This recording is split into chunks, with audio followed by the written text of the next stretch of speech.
A cidade de João Pessoa, a capital paraibana, realiza hoje um ato de solidariedade ao povo palestino. Pare o massacre da Palestina agora. Sobre esse assunto, a gente conversa com o jornalista e pesquisador e também nosso amigo Cláudio Carvalho, Maurício Melo. De longa data. De longa data. Conversa com a gente a partir de agora sobre esse evento. Maurício, bom dia, bem-vindo à Band News. Prazer falar contigo, meu irmão. Bom dia, Cláudia. Bom dia, Cacá. Eu que agradeço a presença, poder participar do programa de vocês. Ô Maurício, fala desse evento, esse ato de solidariedade, como é que vai ser, como é que vai funcionar? Olha só, Cacá, nós temos cerca de 20 entidades, entre sindicatos, partidos políticos, movimentos sociais, enfim, entidades de organização civil, que se reuniram e achamos que podíamos fazer algo pela Palestina, por essa questão desse massacre que vem ocorrendo lá em Gaza no último mês, vamos colocar assim. Vocês me conhecem já há algum tempo, sabem que eu estive na Palestina em 2019 e desde lá tento acompanhar e pesquiso a divulgação e a produção de mídia sobre esse assunto, sobre esse conflito. E nunca a gente teve tanto espaço na mídia como está tendo agora. Então é importante, principalmente porque o povo palestino sofre com censura e com as condições inadequadas de divulgação de seus próprios dados, e quando acontece um ato que traz à tona, ou que traz à baila o que acontece naquela região, a gente precisa chamar a atenção para os fatos sobre a visão dos palestinos, porque o Israel detém o domínio e o controle sobre o que é divulgado naquela região há 75 anos, né? Então acaba que fica uma divulgação muito desigual. E uma das formas de ajudar o povo palestino, e isso conversando inclusive com os palestinos que eu conheço e que conheci, é ampliar a voz deles, né? E esse evento de hoje é uma tentativa de ampliar a voz dos palestinos. É uma tentativa de fazer com que eles sejam ouvidos pelo mundo. Porque se as pessoas individualmente não têm o poder de mudar a situação na Palestina, talvez as populações pressionando seus governos, talvez as populações fechando as embaixadas, fechando o contato diplomático com Israel, talvez isso pressione Israel a mudar a forma de agir, que é um apartheid conhecido, divulgado e denunciado pela ONU já há décadas, né? Então esse ato de hoje vem tentar se unir aos atos que estão acontecendo por todo o planeta e que repudiam a violência extrema contra o povo palestino. Cláudia. Maurício, hoje esse ato está marcado para as 4h30 da tarde, vai ser no Parque da Lagoa, mais ou menos em que imediações? E eu queria que você falasse para a gente também sobre...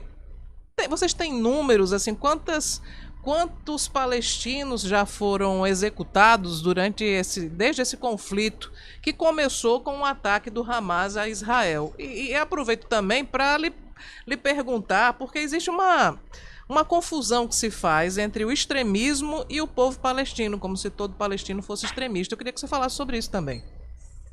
É isso.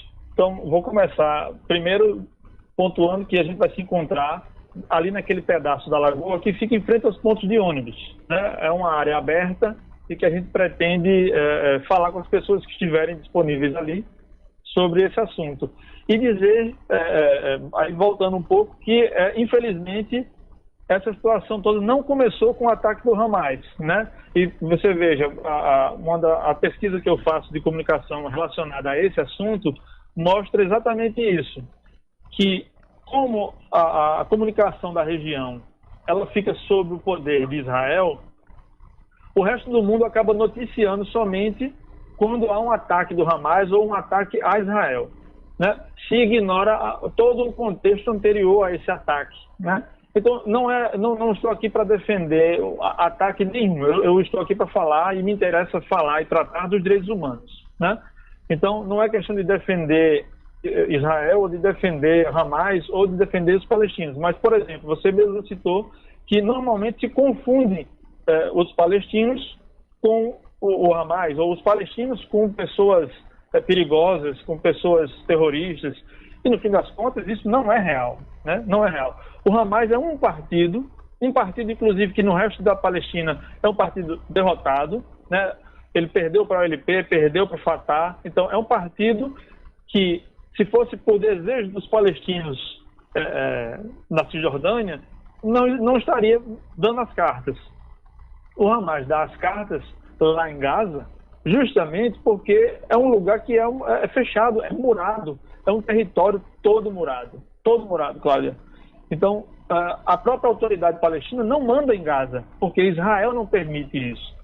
Então, lá em Gaza, vou trazer para os números agora, do dia 7 para cá, a gente já tivemos de mortos palestinos mais de 10 mil mortos palestinos. Só do dia 7 para cá.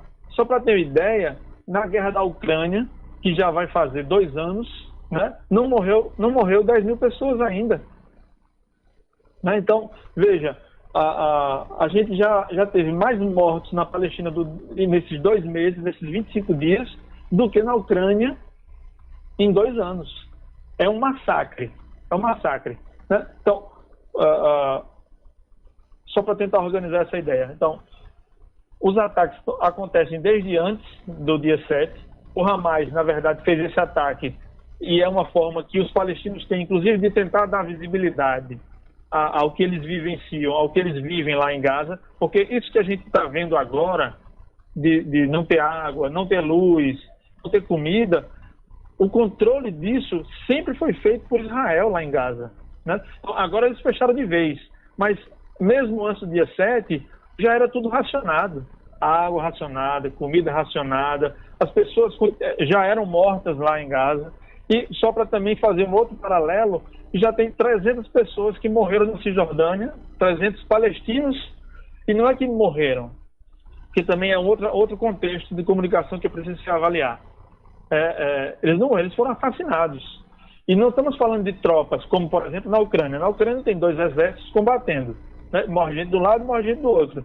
Na Palestina não tem tropas dos 2 lados, só tem tropa do lado de Israel. Do outro lado são crianças, são mulheres, são manifestantes jogando pedra no muro. Né? Então, do dia 7 para cá, morreram 300 palestinos na Cisjordânia, onde não tem Hamas. Não tem Hamas lá. Morreram 300. Então, cada vida humana vale, com certeza, né? A gente não pode ficar medindo o valor de uma vida humana, ou enfim, essa comparação é muito ruim.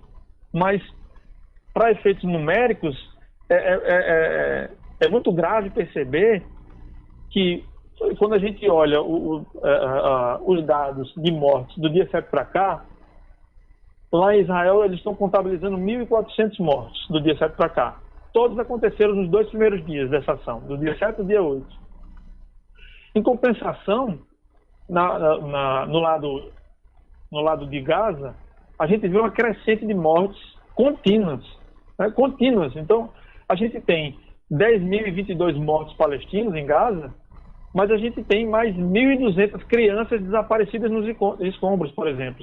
E esse é outro dado também dantesco, né? A gente, desses 10 mil, a gente tem 4 mil e tantas crianças que foram mortas. Desses 10 mil mortos em Gaza, 4 mil e tantos são crianças que são de recém-nascidos até 10 anos de idade, 12 anos de idade.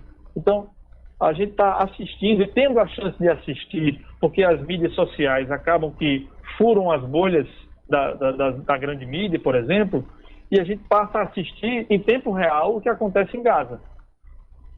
E a gente está assistindo um genocídio, a gente está assistindo um massacre.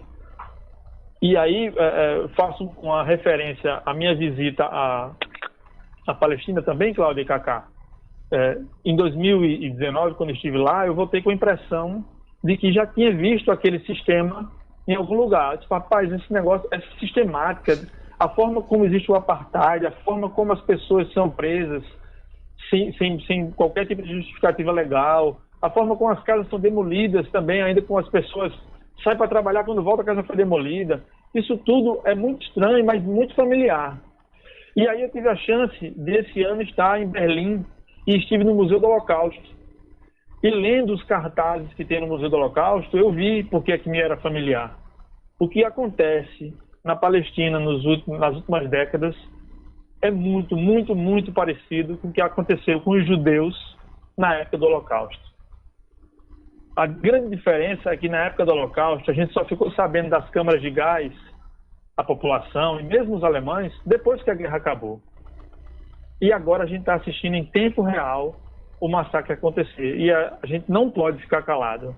Qualquer um que tenha um mínimo de proximidade com os desejos dos direitos humanos, e nós jornalistas, inclusive nosso código de ética diz que nós somos obrigados a defender os direitos humanos, então é impossível para nós assistir isso sem se manifestar, sem dar a devida cobertura e sem se revoltar.